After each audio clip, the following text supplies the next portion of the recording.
வணக்கம் நண்பர்களே, நம்ம தமிழ் சித்திரம் சேனலுக்கு உங்களை வரவேற்கிறேன்.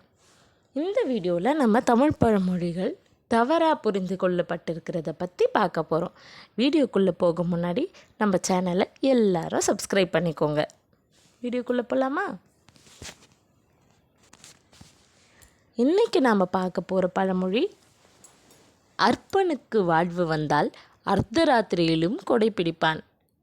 இந்த பழமொழி நிறைய பேர் கேள்விப்பட்டிருப்பீங்க. அற்பன் அப்படின்னா என்ன?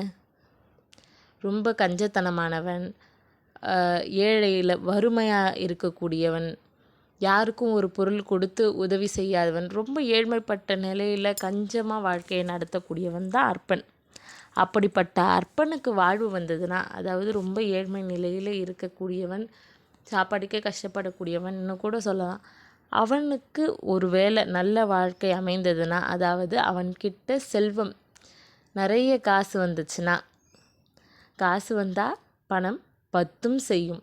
எப்பேற்பட்டவங்களையும் மாற்றக்கூடிய அந்த சக்தி பணத்துக்கு இருக்குது. அப்படி ஏழையாக இருக்கிற ஒருத்தன் திடீர் பணக்காரனானா, அப்போ அவனுடைய மனநிலை, அவனுடைய செயல்பாடுகள் எப்படி இருக்கும்? அப்படியே ஆப்போசிட்டாக மாறிடுவாங்க. அதாவது நான் காஃபி டீ எல்லாம் குடிக்கிறதில்ல, நான் ஒன்லி மில்க் ஷேக் தான் குடிப்பேன். அந்த மாதிரி அவங்க தன்னுடைய இயல்பான நடத்தையிலிருந்து பிறந்து போயிடுவாங்க, மாறி போயிடுவாங்க. அப்படி அந்த ஒரு விளக்கத்தை கொடுக்கக்கூடிய பழமொழி தான் இது. அற்பனுக்கு வாழ்வு வந்தால் அர்த்தராத்திரியிலும் கொடை பிடிப்பான். அதாவது வெயிலுக்காக நம்ம கொடை பிடிப்போம். ரொம்ப வெயிலாக இருக்குன்னா நிழலுக்காக வேண்டி நம்ம கொடை பிடிப்போம். இது எல்லாருமே பார்த்துருப்பீங்க. இந்த ஜெனிஃபர் டீச்சருன்னு சொல்லிட்டு ரேகா குடை பிடிச்சிருப்பாங்க இல்லையா, வெயிலுக்காக குடை பிடிப்பாங்க. ஆனால் அற்பன், அதாவது ஒன்றுமே இல்லாத ஒரு என்ன சொல்கிறது, ஒரு பரதேசின்ற மாதிரி சொல்லுவாங்க இல்லையா, அந்த நிலையில் இருக்கக்கூடிய ஒருத்தனுக்கு திடீர்னு எக்கச்சக்கமான பணம் வந்துருச்சு அப்படின்னா அவன் என்ன பண்ணுவான்னா, நடு இரவில் கூட குடை பிடிப்பானா. இப்படித்தான் இந்த பழமொழியோடைய பொருளை நாம் எடுத்துக்கிட்டு இருக்கோம். ஆனால் உண்மையான பழமொழி இதுதானா? வாங்க பார்க்கலாம். உண்மையான பழமொழி இதுதாங்க.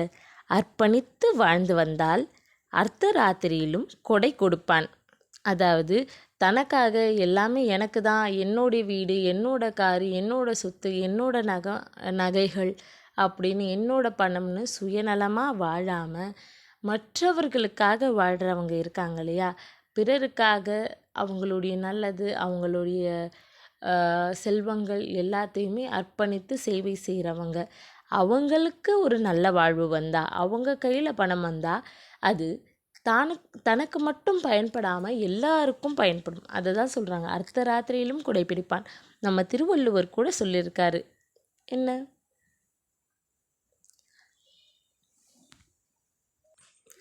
ஊருணி நீர் நிறைந்தற்று உலகவாம் பேரறிவாளன் திரு.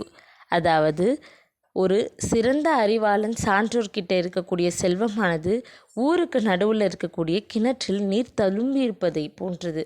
அதே தான் அர்ப்பணித்து வாழ்ந்து வந்தால் அர்த்தராத்திரியிலும் கொடை பிடிப்பான்.